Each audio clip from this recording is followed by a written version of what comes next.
বাংলা এবং বাঙালির উপর যে ভয়ঙ্কর চক্রান্তমূলক আঘাত বিজেপি এবং তার কেন্দ্রীয় সরকার এবং ডাবল ইঞ্জিন সরকারগুলি যেখানে আছে তারা করছে, গত কয়েকদিন ধরে চলছে।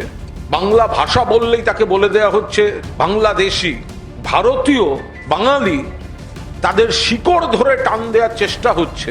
এই প্রক্রিয়াটা একটা চূড়ান্ত সীমাহীন অসভ্যতায় গিয়ে পৌঁছেছে আজ, যখন এই চিঠিটি আমরা আপনাদের সামনে আনছি। দিল্লি পুলিশ চিঠি দিচ্ছে, সেই চিঠিতে বলছে subject translation of documents containing text written in Bangladeshi language. Bangla ভাষাকে বাংলাদেশি ভাষা বলছে। কে বলছে? বিজেপি বলছে। কে বলছে? বিজেপির পুলিশ বলছে। কে বলছে? অমিত শাহের পুলিশ বলছে। কে বলছে?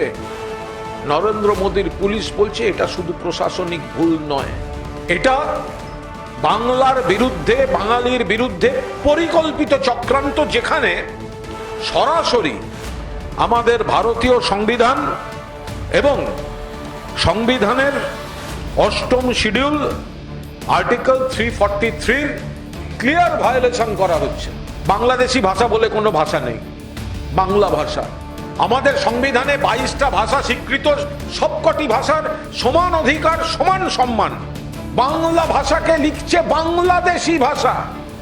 আমাদের পরিষ্কার বক্তব্য, যে ইনভেস্টিগেটিং অফিসার এটা পাঠিয়েছে তাকে সাসপেন্ড করতে হবে। অমিত শাহ, যিনি এই পুলিশের দায়িত্বে, এবং কেন্দ্রীয় সরকার, তাদের দুঃখ প্রকাশ করতে হবে, ক্ষমা চাইতে হবে বাংলা এবং বাঙালির কাছে। বলতে হবে এটা অন্যায় হয়েছে, এই চিঠি প্রত্যাহার করতে হবে।